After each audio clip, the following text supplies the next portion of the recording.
ಈಗ ಮಳೆ ನೀರಿನ ಮೇಲೆ ನಿಂತಿದೆ, ಸಾರ್ವಜನಿಕರು ಕಷ್ಟಪಡ್ತಾ ಇದ್ದಾರೆ, ಸರ್ಕಾರ ಗಮನ ಹರಿಸ್ತಾ ಇಲ್ಲ ಅಂತ ವಿಪಕ್ಷಗಳು ಆರೋಪ ಮಾಡ್ತಾ ಇರ್ತಾರೆ. ಯಾಕೆಂದರೆ ಈಗ ಫ್ಲಡ್ಡಿಂಗ್ ಆಗಿದೆಯಲ್ಲ, ಅವರು ಅದನ್ನು ಹೇಳಲೇಬೇಕಾಗುತ್ತೆ.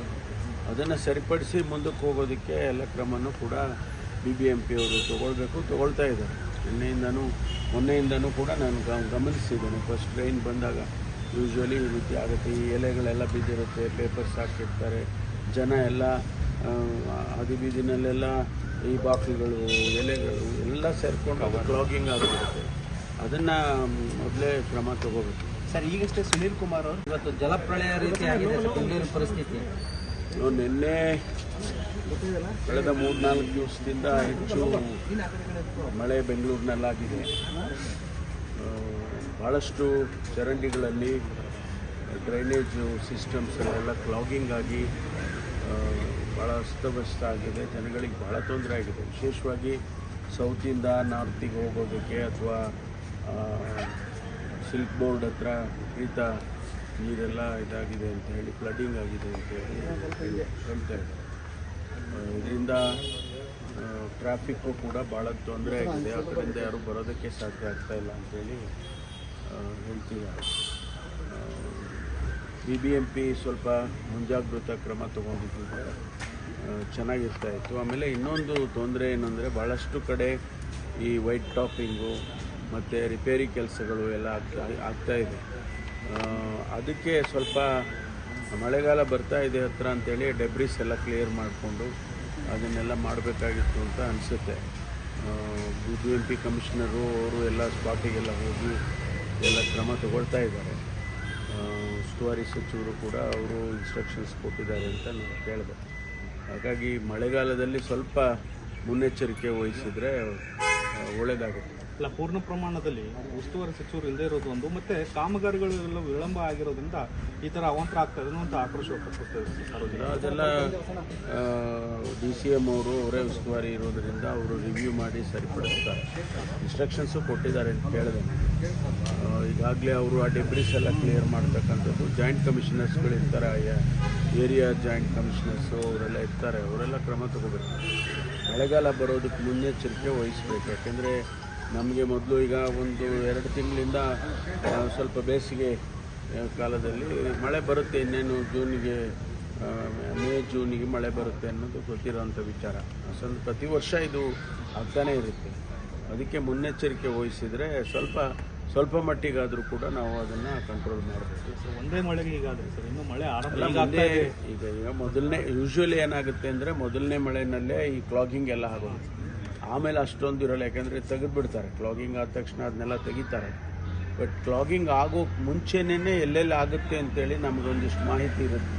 ಯಾಕೆಂದರೆ ಪ್ರತಿ ವರ್ಷ ಲೋ ಲೇಯಿಂಗ್ ಏರಿಯಾದಲ್ಲಿ ಫ್ಲಡ್ಡಿಂಗ್ ಆಗುತ್ತೆ, ಆಮೇಲೆ ಡೆಬ್ರಿಸ್ ಕಲೆಕ್ಟ್ ಆಗಿ ಕ್ಲಾಗ್ ಆಗುತ್ತೆ. ಇದೆಲ್ಲ ನಮಗೆ ಅನುಭವದ ಮೇಲೆ ಗೊತ್ತಾಗಿರುತ್ತೆ ವಿಚಾರಗಳು.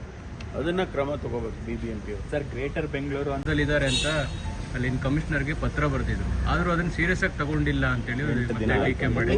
ಸೀರಿಯಸ್ ಆಗಿ ತಗೊಳ್ಳೋದು ಅಂದರೆ ಏನು, ಹಾದಿ ಬೀದಿಯಲ್ಲೆಲ್ಲ ಇದು ಮಾಡಿಕೊಂಡು ಲಾಠಿ ಇಟ್ಕೊಂಡು ಓಡಾಡೋದು ಎಲ್ಲ ಅವರು ಇಂಟೆಲಿಜೆನ್ಸ್ ಗ್ಯಾದರಿಂಗ್ ಮಾಡಿಕೊಂಡು ಮಾಡ್ತಾರೆ. ಒಂದು ವೇಳೆ ಆ ರೀತಿ ಯಾರಾದರೂ ಇದ್ದರೆ ಅವರನ್ನು ಇಮಿಡಿಯೇಟಾಗಿ ವಾಪಸ್ ಕಳಿಸೋದಕ್ಕೆ ಎಲ್ಲ ಕ್ರಮಗಳನ್ನ ತೊಗೊತಾರೆ. ಅದನ್ನು ಈಗಾಗಲೇ ನಾನು ಕೂಡ ಇಡೀ ರಾಜ್ಯದಲ್ಲಿ ನಾವು ಹೇಳಿದ್ದೀವಿ. ಎಲ್ಲ SP-ಗಳಿಗೂ ಕೂಡ ಸೂಚನೆ ಕೊಟ್ಟಿದ್ದೀವಿ. ಎಲ್ಲಿಯಾದರೂ ಆ ಥರದವ್ರು ಯಾರಾದರೂ ಇದ್ದರೆ ಅವ್ರಿಗೆ ಶಂಕೆ ಬಂದರೆ ಅದನ್ನು ವೆರಿಫೈ ಮಾಡಿ ಇಮಿಡಿಯೇಟಾಗಿ ಸಂಬಂಧಪಟ್ಟ ಅಧಿಕಾರಿಗಳಿಗೆ ತಿಳಿಸಿ ಅವ್ರನ್ನ ವಾಪಸ್ ಕಳಿಸೋಕ್ಕೆ ಕ್ರಮ ಮಾಡಿ ಅಂತ.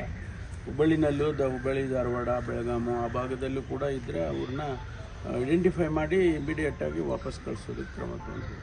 ಕೊನೆಯದಾಗಿ ಸರ್, ಸಾಧನಾ ಸಮಾವೇಶ ಬಳಿಕ 8 ಮಕ್ಕಳು ಸೇರಿ 17 ಜನ ಮೃತಪಟ್ಟಿದ್ದಾರೆ ಸರ್. ಇದು ಶಾರ್ಟ್ ಸರ್ಕ್ಯೂಟಿಂದ ಆಗಿದ್ದು. ಬೆಂಗಳೂರಿನಲ್ಲೂ ಅಕ್ಕಪಕ್ಕ ಮಾರ್ಕೆಟ್ ಏರಿಯಾಗಳಲ್ಲಿ ಇಂಥವು ಘಟನೆಗಳು ಆಗ್ತಾ ಇರ್ತವೆ. ಇದಕ್ಕೆ ಹೋಮ್ ಡಿಪಾರ್ಟ್ಮೆಂಟ್ ಯಾವ ರೀತಿ ಕ್ರಮ ನಮ್ಮ ಫೈರ್ ಡಿಪಾರ್ಟ್ಮೆಂಟ್ನವ್ರಿಗೆ ನಾವೀಗಾಗಲೇ ಭಾಳ ಕಠಿಣವಾದಂಥ ಸೂಚನೆಯನ್ನು ಕೊಟ್ಟಿದ್ದೇನೆ. ಯಾಕೆಂದರೆ ಮೊನ್ನೆ ಕೂಡ ತಾವು ನೋಡಿದ್ರಿ, ಈ ವಾರ್ ಲೈಕ್ ಸಿಚುವೇಶನ್ ಆಗುತ್ತೆ ಅಂತೇಳಿ ನಾವೆಲ್ಲ ಡ್ರಿಲ್ ಮಾಡಿದ್ವು, ಮಾಕ್ ಡ್ರಿಲ್ ಎಲ್ಲ ಮಾಡಿದ್ವು. ಆ ಸಂದರ್ಭದಲ್ಲಿ ಎಲ್ಲ ಹೈರೈಸ್ಡ್ ಕಟ್ಟಡಗಳು, ಆಮೇಲಿಂದ ಎಲ್ಲಿ ಇಂಥದ್ದು ಅವಘಡಗಳಾಗ್ತವೆ, ಬೆಂಕಿ ಅವಘಡಗಳಾಗುವಂಥ ಸಾಧ್ಯತೆ ಇದೆ, ಅದನ್ನೆಲ್ಲ ನೀವು ಪ್ರತಿಯೊಂದು ಏರಿಯಾ ವೈಸು ಅದನ್ನ ಎಕ್ಸಾಮಿನ್ ಮಾಡಬೇಕು ಅಂತ ಹೇಳಿ ನಾನು ಸೂಚನೆಯನ್ನು ಕೊಟ್ಟಿದ್ದನ್ನು ಮಾಡ್ತಾ ಇದ್ದಾರೆ. ಈ ಶಾರ್ಟ್ ಸರ್ಕ್ಯೂಟ್ ಆಗುವಂಥದ್ದು ಅಥವಾ ಬೇರೆ ಬೇರೆ ರೀತಿಯಲ್ಲಿ ಆಗೋದನ್ನು ತಡೆಗಟ್ಟೋದಕ್ಕೆ ಏನು ಕ್ರಮ ತಗೋಬೇಕು ಅದೆಲ್ಲ ತಗೊಳ್ಳಿ ಅಂತ ಈಗಾಗಲೇ ಹೇಳಿದೆ. ಬಹಳ ದಿನದಿಂದ ಕೇಳ್ತಾ ಇದ್ದೆ ಕಾರ್ಯಸಾಧ್ಯತಾ ವರದಿ ನೋಡಿ, ಕೆಲವರು ವಿರೋಧ ಕೂಡ ಕಳೆದ 10 ವರ್ಷದ ಹಿಂದೆ ನಾನು ಒಂದು ಹೇಳಿಕೆ ಕೊಟ್ಟೆ.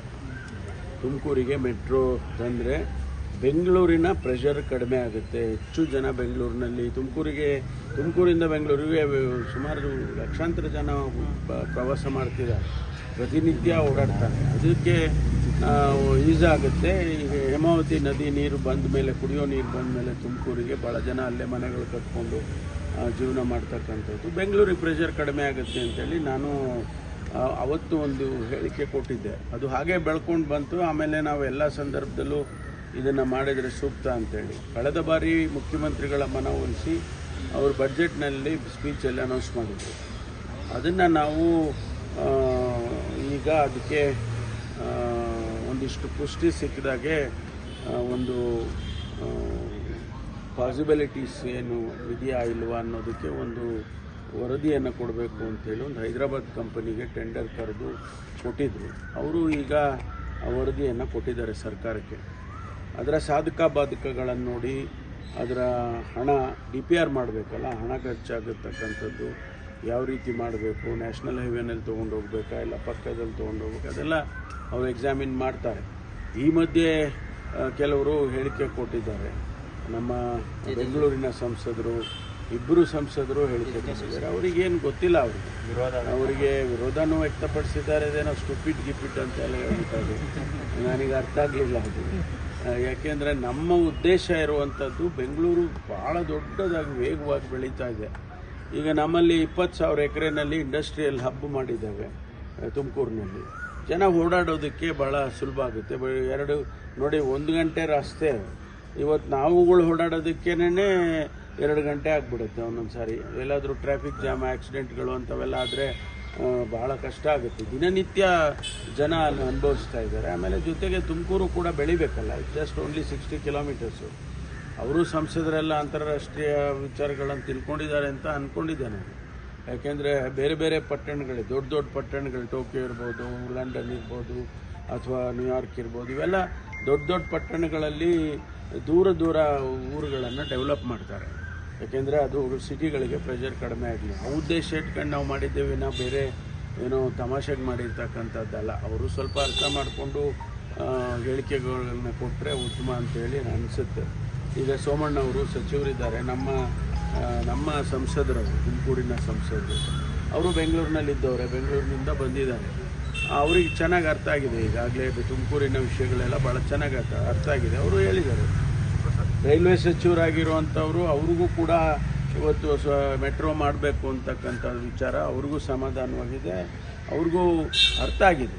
ಹಾಗಾಗಿ ನಾವು ತುಮಕೂರಿನವರಾಗಿ ನಮಗೆ ಅದು ಬೇಕೇ ಬೇಕಾಗಿರ್ತಕ್ಕಂಥದ್ದು. ಮತ್ತು ದಿನನಿತ್ಯ ಜನ ಏನು ಸಫರ್ ಪಡ್ತಾ ಇದ್ದಾರೆ, ಅವರ ದೃಷ್ಟಿಯಿಂದ, ಬೆಳವಣಿಗೆ ದೃಷ್ಟಿಯಿಂದ ನಾವು ಮಾಡ್ತೇವೆ ಅಂತ ಹೇಳ್ಬೋದು. ಅಷ್ಟೇ ಬಿಟ್ಟರೆ ನಾವೇನು ಯಾವುದೇ ಉದ್ದೇಶದಿಂದ, ದುರುದ್ದೇಶದಿಂದ ಏನು ಮೆಟ್ರೋನಲ್ಲಿ ತೊಗೊಂಡು ಹೋಗ್ಬೇಕು ಮಾಡಿಲ್ಲ ನಾವು. ವಿಮಾನ ನಿಲ್ದಾಣ ಕೂಡ ಆದರೆ ಇನ್ನೂ ಅನುಕೂಲ ಆಗುತ್ತೆ ಇಲ್ಲ. ಈಗ ನೆಲಮಂಗಲ ಆ ಭಾಗದಲ್ಲಿ ಒಂದು ಪ್ರಪೋಸಲ್ ಮಾಡಿದ್ದಾರೆ. ಅದು ಬಿಡದಿ ಮತ್ತು ನೆಲಮಂಗಲ, ಅದು ಎಲ್ಲಿ ತೊಗೊಳ್ತಾರೆ ಗೊತ್ತಿಲ್ಲ. ಅಂತಿಮವಾಗಿ ಎಲ್ಲಿ ಫೈನಲ್ ಆಗಿ, ಒಂದು ವೇಳೆ ನೆಲಮಂಗಲದಲ್ಲೇ ಆ ಭಾಗದಲ್ಲಾದರೆ ಮೆಟ್ರೋ ಒಂದು ಅತ್ಯುತ್ತಮವಾದಂಥ ಬೆಳವಣಿಗೆ ಆಗುತ್ತೆ. ಈಗ ಪಕ್ಕದಲ್ಲೇ ದಾವಸ್ಪೇಟೆಯಿಂದ ಇದುವರೆಗೂ ದೇವನಹಳ್ಳಿವರೆಗೆ 5,000 ಎಕರೆ ಭೂಮಿನಲ್ಲಿ ಕ್ವೀನ್ ಸಿಟಿ ಅಂತ ಪ್ರಪೋಸ್ ಮಾಡಿದ್ದಾರೆ. ಈಗಾಗಲೇ ಅಕ್ವಿಸಿಷನ್ ಪ್ರೊಸೀಡಿಂಗ್ಸ್ ನಡೀತಾ ಇದೆ. ಇವೆಲ್ಲ ಬೆಳವಣಿಗೆ ಆಗ್ತಕ್ಕಂಥದ್ದು. ಅದರಿಂದ ಇದು ಏನು ಅಂತ ದುರುದ್ದೇಶದಿಂದ ಮಾಡಿರ್ತಕ್ಕಂಥದ್ದೆಲ್ಲ. ನಮಗೆ ಅದು ಬೇಕೇ ಬೇಕಾಗಿದೆ. ಅದಕ್ಕೆ ನಾವು ಯಾವ ರೀತಿ ಒತ್ತಾಯ ಮಾಡಿ ಸರ್ಕಾರದ್ದು ಕೂಡ PPP ಮಾಡೆಲ್ ಅಂತ ಹೇಳಿದ್ದೀವಿ ನಾವು. ಯಾರೋ ಇನ್ವೆಸ್ಟ್ ಮಾಡ್ತಾರೆ, ಅವರು ಸರ್ಕಾರದ ಇನ್ವೆಸ್ಟ್ಮೆಂಟ್ ಏನು ಇರೋದಿಲ್ಲ ಅದರಲ್ಲಿ. PPP ಮಾಡೆಲ್ ಅಂತಂದರೆ ಒಂದು 30 ವರ್ಷನೋ 35 ವರ್ಷನೋ ಲೀಸ್ ಮೇಲೆ ಅವ್ರಿಗೆ ಕೊಡ್ತಾರೆ. ಅವರು ಹಣ ಹೂಡಿಕೆ ಮಾಡಿ ಅವರು ಅದರಿಂದ ಉತ್ಪತ್ತಿ ಮಾಡಿಕೊಡ್ತಾರೆ. ನಮಗೇನು ತೊಂದರೆ ಆಗೋದಿಲ್ಲ. ನಿನ್ನೆ ಕಾರ್ಯಕರ್ತರಿಗೆ ಅಧಿಕಾರ ಸಿಕ್ಕಿಲ್ಲ ಸರ್, ಅಂದ್ರೆ ಬಾಕಿ ಉಳಿದಿರೋ ನಾವು ಕೂಡ ಕಮಿಟಿ ವರದಿ ಕೊಟ್ಟಿದ್ರಿ. ಈಗಿದ್ದಾಗ ಕಾರ್ಯಕರ್ತರಿಗೆ ಏನು ಮೆಸೇಜ್ ಪಾಸ್ ಮಾಡ್ತೀರಾ ಸರ್? ಹೆಚ್ಚು ಕಡಿಮೆ ಇಂಪಾರ್ಟೆಂಟ್ ಬೋರ್ಡು ಕಾರ್ಪೊರೇಷನ್ಸ್ಗೆಲ್ಲ ಈಗಾಗಲೇ ಮಾಡಿದ್ದಾರೆ. ಕೆಲವು ಸಚಿವರುಗಳೇ ಅಧ್ಯಕ್ಷರುಗಳಿರ್ತಾರೆ ಇರುವಂಥದ್ದು, ಅಥವಾ ಎಮ್ ಡಿಗಳು ಅವರೇ ಇರ್ತಕ್ಕಂಥದ್ದು, ಸಿ ಎಮ್ ಡಿಗಳಂತೇಳಿ ಅದು ಮಾಡಬೇಕಾಗುತ್ತೆ. ಅದು ಮುಂದಿನ ದಿನದಲ್ಲಿ ಮಾಡ್ತಾರೆ. ಈಗ ನಾವು ಸದಸ್ಯರನ್ನ ಮಾಡೋದಕ್ಕೆ ನಮಗೊಂದು ಕಮಿಟಿ ಮಾಡಿ ಕೊಟ್ಟಿದ್ದರು, ಅದನ್ನು ಕೂಡ ನಾನೀಗಾಗಲೇ ಅಧ್ಯಕ್ಷರಿಗೆ ಒಂದು ಕಾಪಿ ಮತ್ತು ಮುಖ್ಯಮಂತ್ರಿಗಳಿಗೆ ಒಂದು ಕಾಪಿ ಕೊಟ್ಟಿದ್ದೇನೆ. ಅದನ್ನು ಆದಷ್ಟು ಶೀಘ್ರವಾಗಿ ಮಾಡ್ತೇವೆ ಅಂತೇಳಿ ಹೇಳ್ತಾ ಇದ್ದಾರೆ.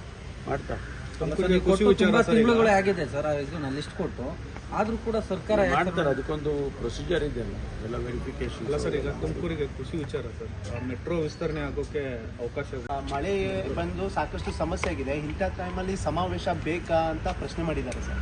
ಅಲ್ಲ, ಸಮಾವೇಶ ಮೊದಲೇ ನಿಗದಿಯಾಗಿ ಮತ್ತು ಅದು ಪೋಸ್ಟ್ಪೋನ್ ಕೂಡ ಆಗಿತ್ತು.